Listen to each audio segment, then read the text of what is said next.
అమెరికాలోని దివాలా తీసిన ఫస్ట్ రిపబ్లిక్ బ్యాంకు. ఇప్పుడు అమెరికాలోని గతంలోని 3 బ్యాంకులు దివాలా తీసాయి. అది ఏంటంటే సిలికాన్ వ్యాలీ బ్యాంకు, సిగ్నేచర్ బ్యాంకులు ఉన్నాయి అన్నమాట. ఇది 3వ బ్యాంక్ అనమాట.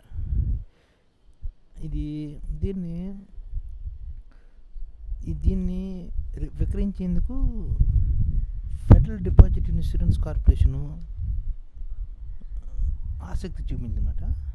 కానీ ఒక 6 బ్యాంకులు బిడ్డింగ్ చేసిందన్నమాట. ఈ బిడ్స్ వేసిన వాటిలోనే citizens financial group, PNC financial group, JP Morgan అనమాట. ఈ జేపీ మార్గాన్ సాధించిందన్నమాట. ఈ ఫస్ట్ రిపబ్లిక్ బ్యాంక్ని జేపీ మార్గాన్ కల్పించుకుంది. ఎఫ్డిసి అధికారికంగా బ్యాంకులో ఉన్న డిపాజిట్స్లో $2,50,000 వరకు బీమా కల్పిస్తుందన్నమాట. ఇంతకుముందు దివాలా తీసిన సిలికాన్ వ్యాలీ బ్యాంకు, సిగ్నేచర్ బ్యాంకులో ఉన్న అన్ని డిపాజిట్లు రెగ్యులేటర్ బీమా కల్పించింది. ప్రస్తుతం ఫస్ట్ రిపబ్లిక్ బ్యాంక్ డీల్ విషయంలో ప్రభుత్వ మద్దతుగా ఉందన్నమాట. అమెరికాలో 3 నెలల వ్యవధిలో 3 ప్రధానమైన బ్యాంకులు దివాలా తీశారన్నమాట. సిలికాన్ వ్యాలీ బ్యాంక్ పతన సమయంలోనే మరికొన్ని రోజుల్లో మరికొన్ని బ్యాంకులు దివాలా తీరుస్తాయని ఆర్థిక నిపుణులు విధించారు. భారీగా పెంచిన వడ్డీ రేట్ల మూలంగానే అమెరికాలో బ్యాంకులు కుప్పకూలుతున్నాయని ఆర్థికవేత్తలు చెప్తున్నమాట.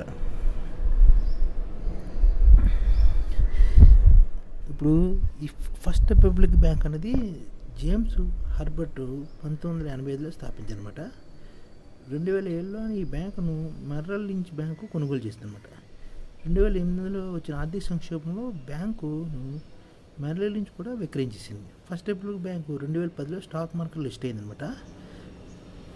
ఈ శాన్ ఫ్రాన్సిస్కో కేంద్రంగా పనిచేస్తున్న ఫస్ట్ రిపబ్లిక్ బ్యాంకు $100 బిలియన్ డిపాజిట్లు ఉన్నాయన్నమాట. అంటే ఈ $100 బిలియన్ డిపాజిట్లు అంటే చాలా ఎక్కువ.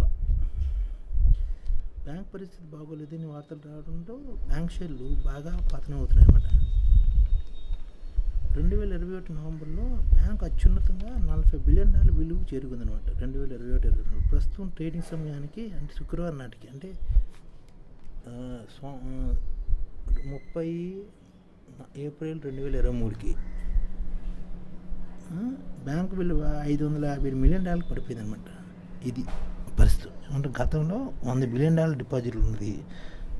బ్యాంకు $40 బిలియన్ చేరువైంది. ప్రస్తుతం $550 మిలియన్ వచ్చిందనమాట. ఇదనమాట ఫస్ట్ రిపబ్లిక్ బ్యాంకు గొప్పదనం.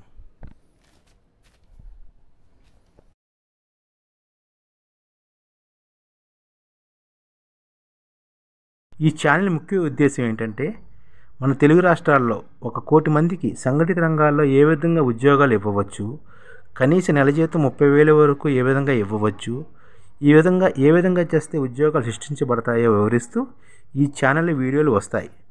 అలాంటి వీడియోలు మీకు కావాలంటే మన ఐడిఎఫ్ భాస్కర్ ఛానల్ని సబ్స్క్రైబ్ చేసుకోండి.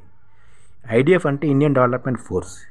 ఈ వీడియోలు చూసిన తర్వాత మీకు నచ్చితే లైక్ చేయండి, మీ ఫ్యామిలీ మెంబర్స్కి షేర్ చేయండి, మరియు మీ ఫ్రెండ్స్కి షేర్ చేయండి. Thank you. నమస్కారం.